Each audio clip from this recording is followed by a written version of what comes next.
একটি সুন্দর বাগানে প্রথম পুরুষ আদম এবং নারী হবা বসবাস করত। কিন্তু শয়তান ছল চাতুরির মাধ্যমে সাপ সেজে আদম এবং হবাকে প্রলুব্ধ করল। এইসব গাছগুলির থেকেই কি ফল খেতে ঈশ্বর তোমাদের বারণ করেছে? হবা উত্তর দিল, শুধু মাঝখানের গাছটির ফল খেতে বারণ করেছে। যদি খাই তাহলে মারা যাব।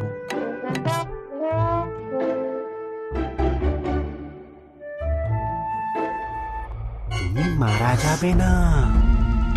ঈশ্বরের ওই গাছ থেকে ফল খেতে না দেওয়ার পেছনে বিশেষ কারণ আছে। যদি তুমি খাও তবে তার মতন হয়ে যাবে। তিনি যা জানেন তা তুমিও সব জানতে পারবে।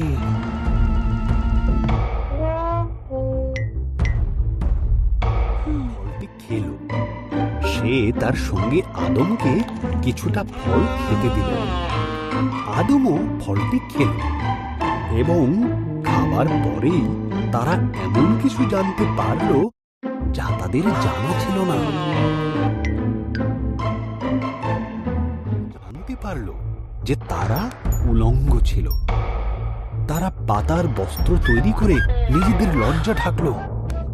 তারা আগে কোনোদিন ভয় বা লজ্জা পায়নি। তাই তারা বুঝল কিছু একটা ভুল হয়েছে। আদম, হবা। আদম উত্তর দিল, আমরা লুকিয়ে আছি, আমরা উলঙ্গ। ঈশ্বর দীর্ঘশ্বাস ফেলে বললেন, তোমরা ওই গাছের থেকে ফল খেয়েছ, তাই তোমরা জানো। তখন আদম হবাকে দোষ দিল আর হবা সাপকে দোষ দিল।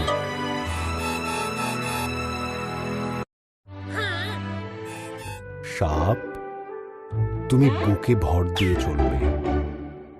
এক নারীর পুত্র সন্তান তোমাকে পরাজিত করবে।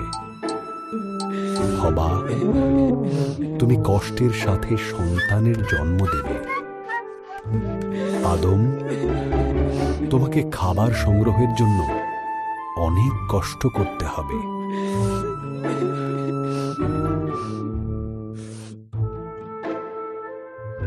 ঈশ্বর আদম এবং হবার জন্য পোশাক তৈরি করে তাদের পরালেন আর বাগান থেকে বের করে দিলেন।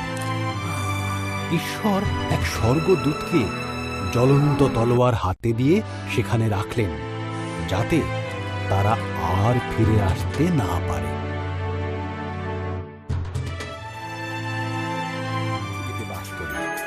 চেয়ে দেখো কত সুন্দর প্রকৃতি তোমার চারপাশে। চলো আমরা সৃষ্টির শুরুতে ফিরে যাই, দেখি বাইবেল আমাদের সে বিষয়ে কি বলে। উপরের জল থেকে নিচের জলকে আলাদা করে ফাঁকা জায়গা তৈরি করলেন, যার নাম দিলেন আকাশ। দ্বিতীয় দিন শেষ হল। সমস্ত জল একত্র করলেন। এর ফলে শুকনো জায়গা দেখা দিল। তিনি শুকনো জায়গার নাম দিলেন ভূমি, আর জমা জলের নাম দিলেন সমুদ্র। তারপর তিনি তৈরি করলেন ঘাস, শস্য ও গাছপালা। তৃতীয় দিন শেষ হল। ঈশ্বর আকাশে বিভিন্ন আলো তৈরি করলেন, দিনের জন্য সূর্যকে আর রাতের জন্য চাঁদ ও তারাদের তৈরি করলেন। চতুর্থ দিন শেষ হল।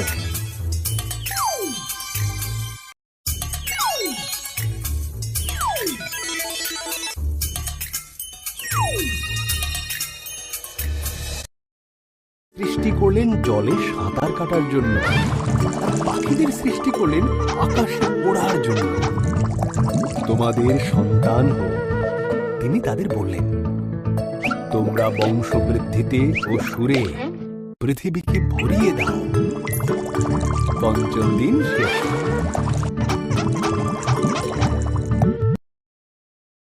পশুদের সৃষ্টি করলেন।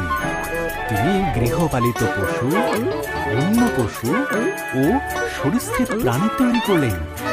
ঈশ্বর বললেন, আরো একটি সৃষ্টি বাকি আছে, যা সবার মধ্যে অত্যন্ত মূল্যবান। তিনি নিজের মতন করে পুরুষ ও নারী সৃষ্টি করলেন। তিনি বললেন, তোমাদের সন্তান হোক, পৃথিবীর দায়িত্ব নাও, মাছ ও পশু পাখিদের যত্ন রেখো। ষষ্ঠ দিন শেষ হল।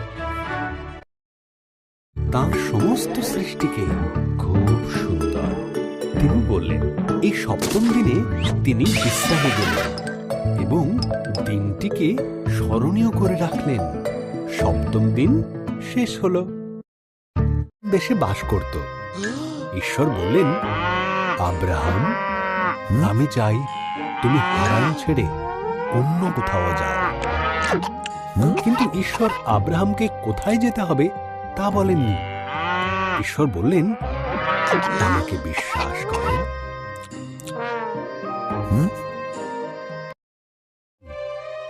তুমি এই দেশ ছাড়ো, আমি তোমার বংশকে এক মহান দেশ দেব। তা কিভাবে সম্ভব? আব্রাহাম ভাবতে লাগলেন।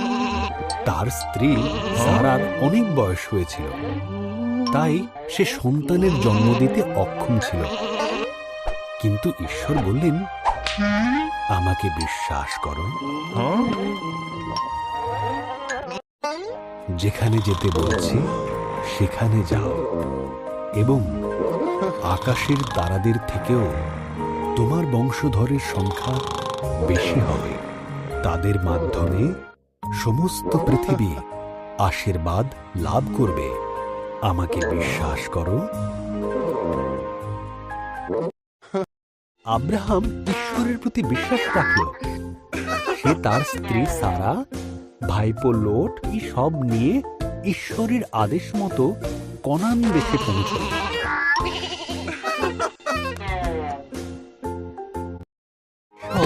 তাকে দেখা দিলেন। তিনি বললেন, এই ভূমি আমি তোমাকে আর তোমার সন্তানদের দেব। আব্রাহাম সেখানে ঈশ্বরের নামে এক পবিত্র বেদি তৈরি করল। প্রতিশ্রুত দেশটি ঘুরে দেখল। ঈশ্বরের প্রতি স্থির বিশ্বাস রাখার জন্য আব্রাহামের মনে ভারী আনন্দ হল। সুতরাং এখানেও ঈশ্বরের নামে সে আরেকটি বেদি তৈরি করল এবং ঈশ্বরের সমস্ত প্রতিশ্রুতির জন্য তাকে ধন্যবাদ দিল।